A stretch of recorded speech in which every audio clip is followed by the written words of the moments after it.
estamos aquí, dice que se hace una comparación entre la Convención Americana sobre Derechos Humanos, que también conocemos como el Pacto de San José de Costa Rica, y otras convenciones a las que México se ha sujetado y a las disposiciones del derecho interno. Es lo que decíamos, se hace esa confronta, ¿o no? ¿Sí? Y en el supuesto de que no se haga esa confronta, ¿qué va a pasar? Pues va a pasar que se sentencia a México y se le ordena que modifique, derogue, anule o reforme las leyes o prácticas internas, ¿cierto? Y el control de convencionalidades de México es esa comparación entre la Convención Americana de Derechos Humanos y otras convenciones a las que México se ha sujetado y a las disposiciones del derecho interno. Cuando se acudieron a la corte los padres de las víctimas en Juárez, México dio respuesta a la demanda, y él argumentaba a través de un precedente que hubo de que México no era culpable, que él había actuado conforme al derecho, y tomó como precedente una sentencia de Castro y Castro de Perú, y decía que a Perú no se le había sentenciado, pero Perú en esa época en que se le sujetó a juicio por la Corte Interamericana de Derechos Humanos, no había firmado y ratificado la convención de la CEDAW, ¿sí? Y entonces se le rechaza a México esa respuesta porque México ya la había firmado. No se hizo, al responder, no se hizo una investigación exhaustiva del precedente y México fue sometido a juicio. Así es de que, bueno, sí tendríamos que tener mucho cuidado cuando alguna persona acude a la corte, porque tendríamos que hacer esa revisión muy exhaustiva también de cómo la vamos a contestar. La figura de arraigo es inconstitucional. ¿Por qué es inconstitucional? Tú dime, tú misma dime, ¿por qué es inconstitucional? Te están privando de su libertad de tránsito, ¿o no?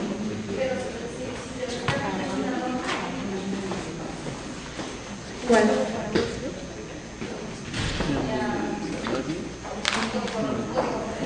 ¿Y qué es más, qué rango es más alto? ¿El rango constitucional o la ley secundaria? Y entonces hay una violación al derecho humano, ¿no? Claro, deben proceder, ¿o no? Deben proceder. ¿Qué opina, abogado?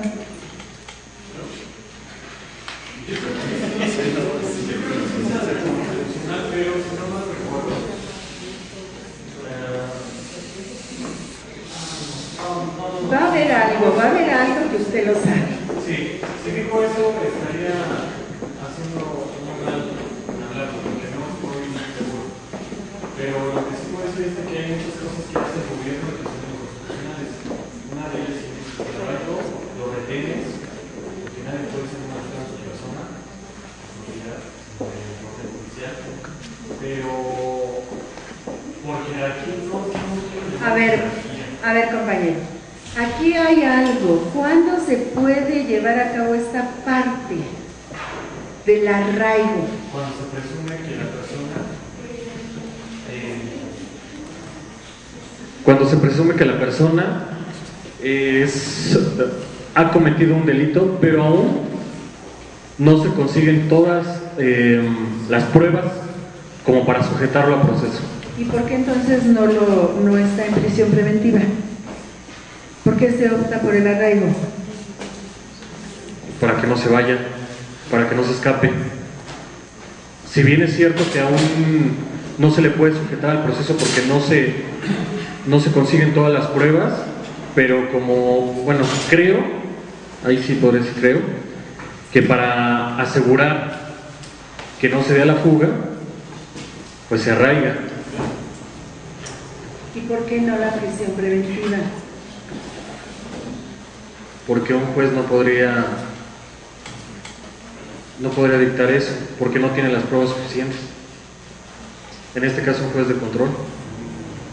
Pero el Ministerio, cuando hizo la acusación, el Ministerio Público, cuando hizo la acusación, ya contaba con algunos elementos para presumir la existencia del delito. ¿Sí o no? Sí. Entonces,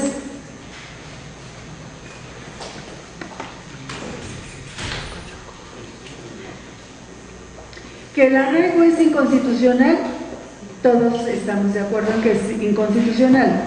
¿O alguien está en desacuerdo? Abogados, Eduardo, Jesús, Néstor. Estoy de acuerdo en que es inconstitucional, pero lo que mencionaba, ¿por qué no esa presión preventiva? Porque se estaría violando sus garantías individuales y sus derechos humanos. ¿Por qué se estaría expuesto a un riesgo a esta persona cuando todavía no está comprobada su culpabilidad? Pero yo estoy diciendo que el Ministerio Público ya hizo la acusación. ¿Y por qué hace la acusación el Ministerio Público? Porque cuenta con elementos suficientes para presumir la comisión del delito. ¿O no? Porque si no, no se atrevería a hacerla. Pues es que está haciendo la acusación, pero no cuenta todavía. Yo siento que todavía no cuenta todavía con elementos suficientes para probarla o para incriminar a esta persona. Por eso está tentativamente solicitando ese arraigo. A ver, pásale el micrófono a Jesús y luego a Néstor. Bueno, es que la presunta persona que supuestamente cometió un ilícito en X delito, pues el Ministerio Público no lo puede retener más de 48 horas, toda vez que entonces ya está violando sus garantías individuales y sus derechos humanos. Pero no lo está reteniendo, hizo la acusación. Vamos a decir, o sea, no lo puede, en este caso el Ministerio Público dice, pues tú cometiste este delito, yo no te puedo tener ni en mis oficinas ni en otro lado, por eso lo mandan como arraigado, que eso es anticonstitucional, ¿sí? O el Ministerio Público tiene 48 horas. ¿El Ministerio Público puede tomar la decisión de arraigar? No, porque tiene que resolver en 48 horas. No puede detener a una persona o a un presunto delincuente más de 48 horas. Porque si no, ahí ya pues está Pero hay una diferencia entre detención y arraigo. Bueno, el arraigo pues es una privación de libertad, ¿sí?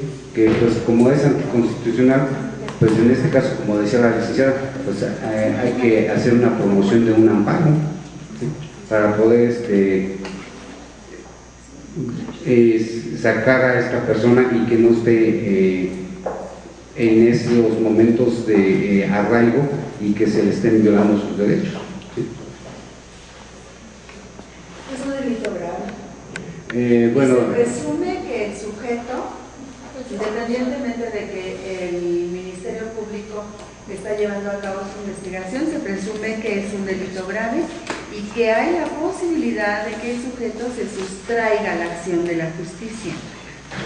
sí, o sea, como decía el licenciado Axael, precisamente se hace la privación para que él no evada la justicia, ¿verdad? Pero lo están haciendo anticonstitucionalmente. El arraigo no es anticonstitucional, es una modalidad que la propia ley prevé para poder concluir la investigación y es algo que el mismo, bueno, que se tiene que otorgar a través de una resolución judicial, tiene que estar justificada y motivada en base a los indicios que cuenta el Ministerio Público. Se hace la petición ante el juez y el juez es el que la otorga y no tiene, bueno, en estricto derecho no es anticonstitucional porque la ley la prevé. A ver, ¿es inconstitucional o no es inconstitucional? Si tuviéramos elementos suficientes para poder decir lo que yo estoy diciendo, que el Ministerio Público cuenta con elementos suficientes para llevar a cabo la acusación durante esas 48 horas. ¿Por qué no optar por la prisión preventiva?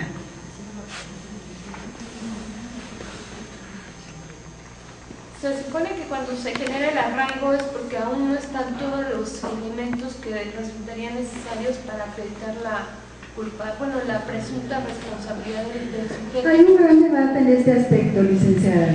Si no tenemos elementos suficientes para presumir que el sujeto es culpable, tampoco tendría que ser arraigado. Porque todavía no se ha comprobado su culpabilidad. No sabemos si es inocente.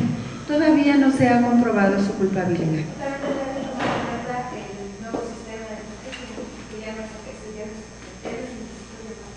Sino que es acusatorio adversarial y oral. Porque en ese sentido está lo que dice la licenciada. En ese sentido tendríamos que decir o que hablar de la presunción de inocencia.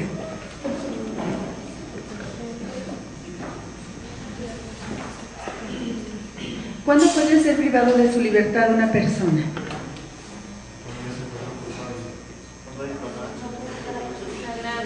Cuando hay elementos que el Ministerio Público considera pueden ser constitutivos de delito, ¿no?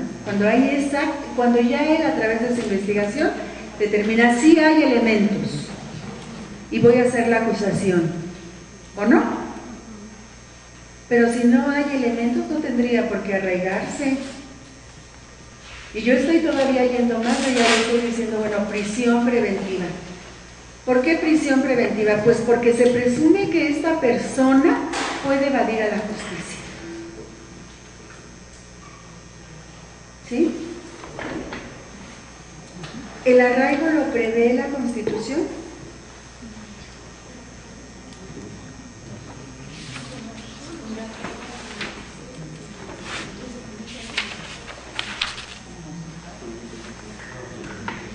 Tarea para los abogados. Y me la entregan la próxima clase a través de la licenciada Laura, que va a venir a darles clase. Tarea para los abogados. ¿En qué norma jurídica está contemplada el arraigo? Si no está contemplada, me van a decir es inconstitucional, ¿por qué? Y si no es inconstitucional, también ¿por qué? ¿De acuerdo, abogados? Bueno, vamos a seguir. Y ahorita vemos eso de la inconstitucionalidad del arraigo. Compañeros, aquí cuando nosotros estamos hablando de este principio de legalidad y de retroactividad, tendríamos que ver, ¿lo contempla qué? Primero, ¿qué norma jurídica contempla el principio de legalidad y retroactividad? El 14 constitucional. Muy bien. Y bueno, aquí tendríamos que ver, que confrontar qué dice ese artículo constitucional con lo que dice el artículo 9 de la Convención Americana sobre Derechos Humanos. Y ese nos dice algo muy, muy bueno que tendríamos que comparar, Eduardo, con el contenido del artículo constitucional que mencionaste. ¿Quieres leer, por favor, artículo 9 de la Convención Americana sobre Derechos Humanos? Por favor, pongan todas atención, todas.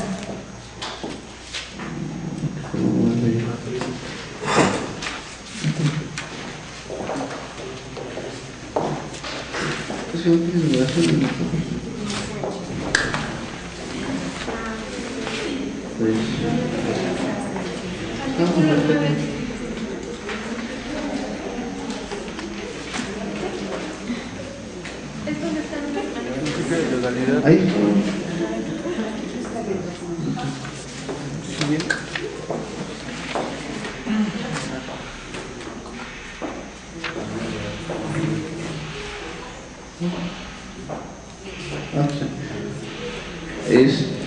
Artículo 9. Principio de legalidad y retroactividad. Nadie puede ser condenado por acciones u omisiones que en el momento de cometerse no fueran delictivos, según el derecho aplicable. Tampoco se puede imponer una pena más grave que la aplicable en el momento de la comisión del delito. Si la posterioridad a la comisión del delito, la ley dispone la imposición de una pena más leve, el delincuente se beneficiará de ello. Así es, de la retroactividad hemos hablado, licenciado. Sí. ¿De acuerdo? Pero del principio de legalidad, poco, nada diría yo. ¿Qué puedes decir de ese principio de legalidad? Bueno, porque primeramente se debe de lo que me refiere el artículo, el presunto responsable no puede ser juzgado por una ley que prevea una condena mayor, debe de optar por la que le beneficie. No. Principio de legalidad. Aquí nosotros cuando hablamos del principio de legalidad vamos a decir que una persona no puede ser juzgada por una conducta que no esté contemplada en el Código Penal, porque entonces no hay delito, ¿sí? Si no hay delito no hay pena. No podemos juzgar ni sentenciar condenatoriamente, ¿de acuerdo? Eso es por un lado. Y por el otro lado, también tendríamos que recordar lo que se dijo al principio en la primera clase, que puede haber conductas de las que sí haya una víctima, pero no hay delito. Que es una conducta antisocial, pero no hay delito. ¿Por qué no hay delito? Porque esa conducta no está contemplada en el Código Penal. Y si lo queremos juzgar, no podríamos tomar como ejemplo otra conducta que esté tipificada, ¿o sí? No, debe de haber una base fundamental o base jurídica. No podríamos juzgar por analogía, ¿o sí? No. Así es que no podemos hacerlo. Tampoco podemos imponer una pena más grave de la que está prevista en el Código. ¿Sí? Bueno, ahora, en un Estado de Derecho, ¿qué pasa con el principio de legalidad? En un Estado de Derecho dice que la aplicación de la ley no va a ser retroactiva, pero también habla de esa excepción, que en la ley penal se va a aplicar la más favorable para el inculpado, y eso ya lo habíamos hablado y puse de ejemplo malamente el homicidio, ¿sí? Sí. Y dice aquí que esta aplicación tiene un alcance superior al ámbito penal, porque también puede hacerse en materia administrativa o cualquiera otra en la que se ejercite el poder punitivo del Estado. De acuerdo a lo que dice el artículo 9 de la Convención Americana sobre Derechos Humanos. Y también nos dice que el control de convencionalidad revela una nueva dimensión del principio de legalidad por cuanto a la valoración judicial de una conducta del Estado apegado a derecho. Eso estamos viendo ahorita el artículo 9 de la Convención Americana sobre Derechos Humanos. ¿Qué es lo que pasa con el artículo, con ese principio de legalidad, Eduardo? Pues que se apega más que nada a lo establecido también en el artículo 14 de la Constitución Política. Sí, ¿por qué? Porque se da el principio de, bueno, que no debe ser retroactivo en perjuicio de persona alguna. Y lo que nos está diciendo aquí este artículo, lo pongo porque de alguna manera su protección es más amplia. Si tú lees con detenimiento el artículo 9 de la Convención Americana sobre Derechos Humanos, te vas a dar cuenta de que es un poco más amplia lo que nos está diciendo, lo que contiene cuando hacemos ese análisis. ¿Por qué? Porque reclama el control de la juridicidad de las actuaciones del Estado conforme a un nuevo orden jurídico. ¿Sí? Sí. Y ese orden jurídico es con base en los derechos humanos. Impone a las autoridades públicas adecuar su actuación en apego a derecho. Eso no es nuevo, porque lo dice el artículo 14, ¿sí? Constitucional, pero era conveniente que nosotros revisáramos esto. Ahora, sigue Jesús y luego Néstor. A ver, Jesús, control de constitucionalidad. Y ahí están las fechas, Jesús, por favor. Control de constitucionalidad. Tribunal o corte. No. Control de constitucionalidad. Control de constitucionalidad. Examen de norma o leyes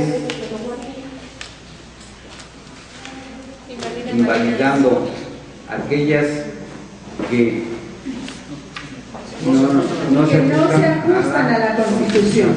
Muy bien, eso es control de constitucionalidad. ¿Y cómo se va a llevar a cabo esto, Jesús? A través de algún modelo, ¿sí? De algún modelo institucional.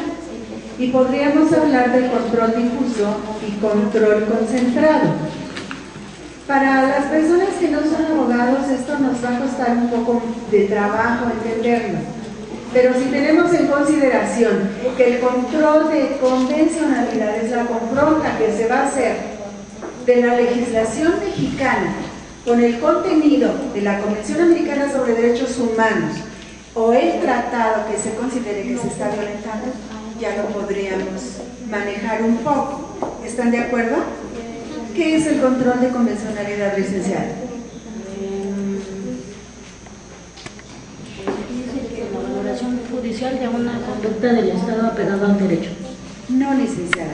El control de convencionalidad es la confronta que vamos a hacer del contenido de la Convención Americana sobre Derechos Humanos con el contenido de la legislación nacional y o del tratado de que se piense que se está o que contenga el derecho que se piensa que se está vulnerando. ¿Sí? ¿Qué es el control de convencionalidad?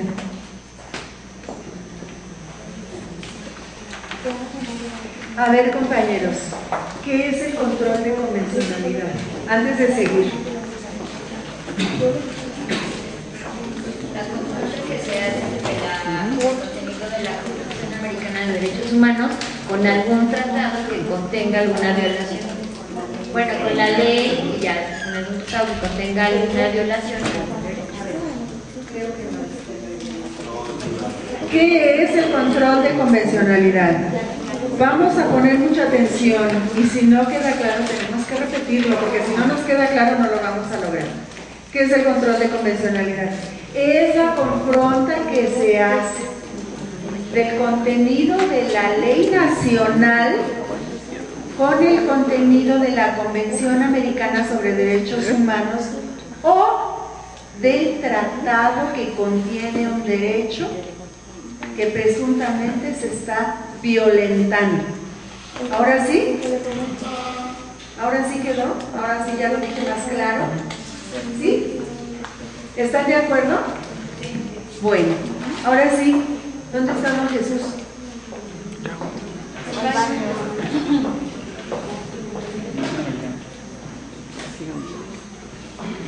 Entonces nosotros decíamos que el control de constitucionalidad es un examen de normas o leyes invalidando aquella que no se ajusta a la Constitución. Es lo mismo que si estuviéramos hablando de control de convencionalidad, pero ¿cómo? Esa confronta que estamos diciendo que se hace, no se hace con la Convención Americana sobre Derechos Humanos, sino se hace con la Constitución. ¿Sí? Por ejemplo, la ley de acceso de las mujeres a una vida libre de violencia, y fíjense bien lo que estoy diciendo, es contraria al contenido de la Constitución.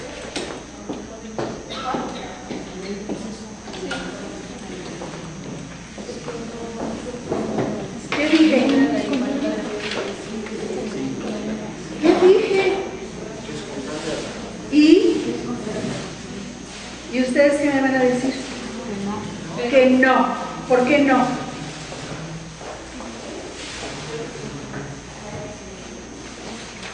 ¿Están en lo cierto? No. ¿Por qué no? Porque se basa en la Constitución también. Pero no solo en la Constitución política, en los tratados y convenciones internacionales. ¿Y entonces de cuál podríamos hablar? De las CEDAW, de la Convención Belém do Pará y otras, ¿o no? Entonces no es contraria, es apegada a a derechos, ¿cierto? Pero puede ser que el Código Penal de algún estado sí contenga, por ejemplo, que aquel que comete el delito de homicidio se haría acreedor a la pena de muerte.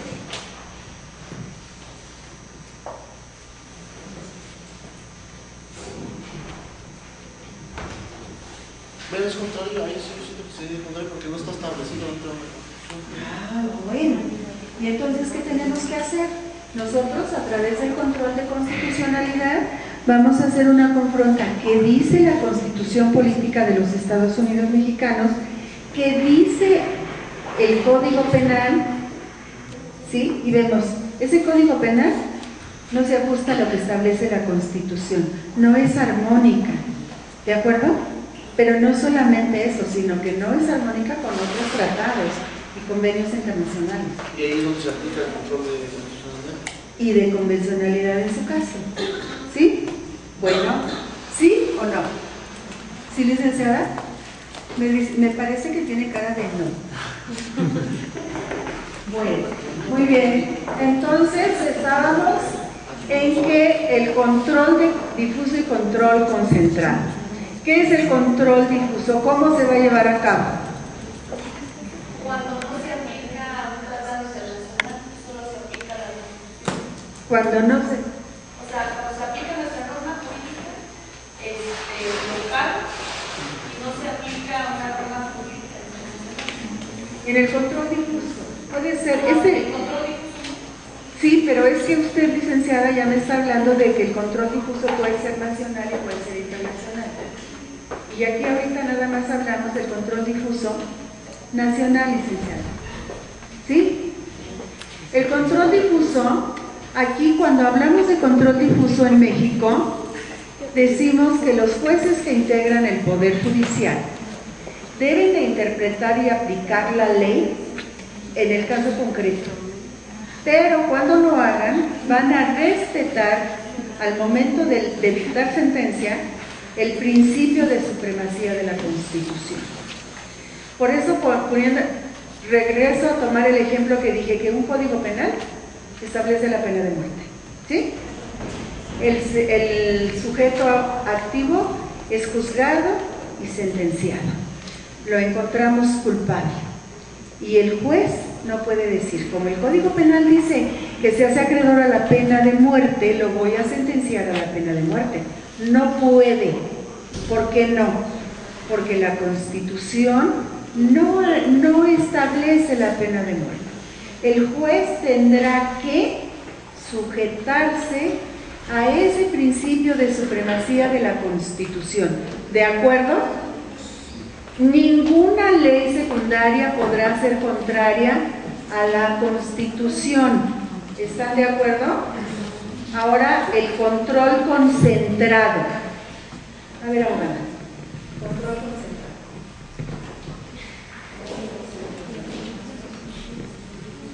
concentrado. Control concentrado. Centraliza el ejercicio del control de constitucionalidad en un órgano único que no forma parte del Poder Judicial, está fuera de su estructura normativa y se denomina Tribunal Constitucional.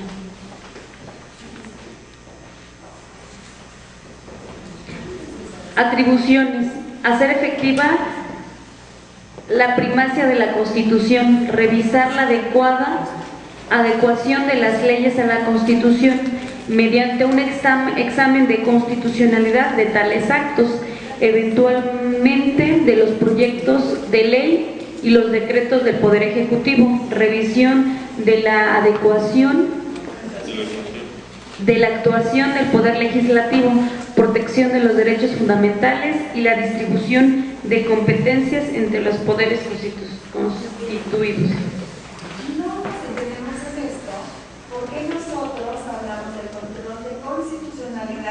Desde la Suprema Corte de Justicia de la Nación.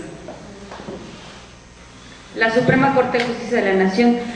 Los demás jueces, los que no pertenecen al Poder Judicial de la Federación, en los asuntos de su competencia podrán desaplicar las normas que infrinjan la Constitución Federal y o los tratados internacionales que reconozcan derechos humanos solo para efectos del caso concreto y sin hacer una declaración de invalidez de las disposiciones. En el ejemplo que pongo del homicidio, ¿qué es lo que tendría que hacer el juez? Cuando yo les digo, el juez no puede sentenciar a la pena de muerte, porque la supremacía de la Constitución es mayor que la del Código Penal. ¿Qué es lo que tiene que hacer el juez? Inaplicar esa disposición del Código Penal. Inaplicarla, ¿o no? ¿Sí o no? Bueno. Aquí vamos a ver algo de cuándo se aplicó ese principio de control difuso. A ver, ¿dónde está el micrófono? Licenciada, por favor.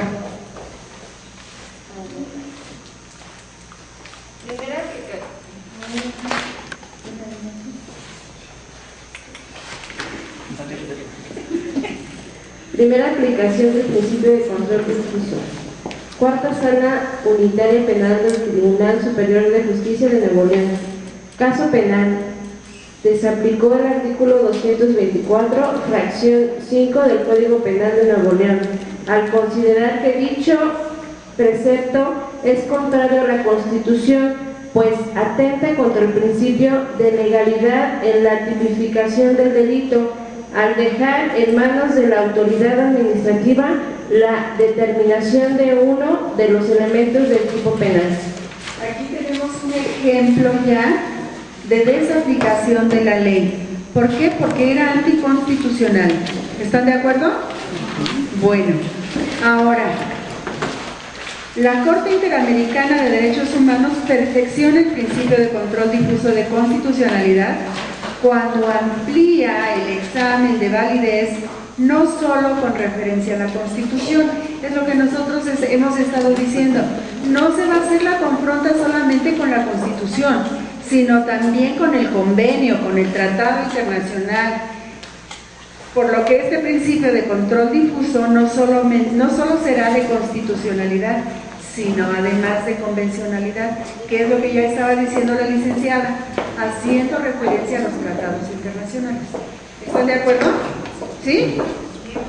Y bueno, vamos a ver cuándo se manejó por primera vez este control de constitucionalidad.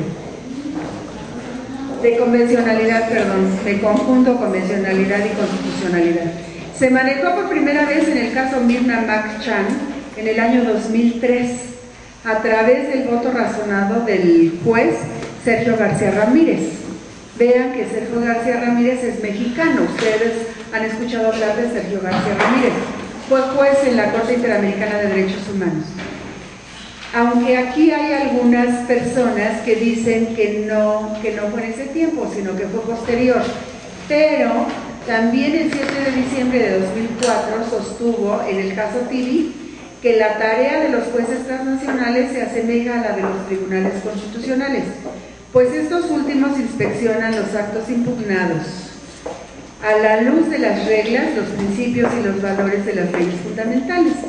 Aquí vemos que sí hay Tribunal Constitucional, la Suprema Corte, que hace la confronta entre la Constitución y la ley secundaria.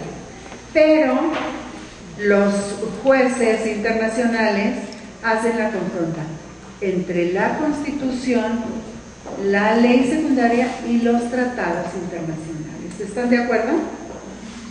¿Y a quién le corresponde? Pues a la Corte Interamericana de Derechos Humanos analizar los actos que llegan a su conocimiento en relación con normas, principios y valores de los tratados en los que funda su competencia contenciosa.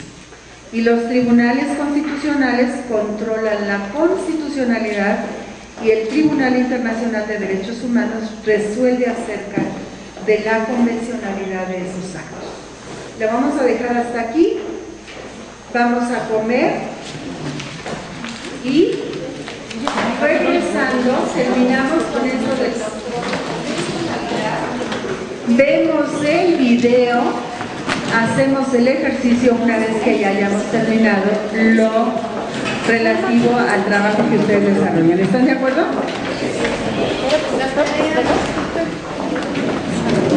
Beto, ¿con rojo?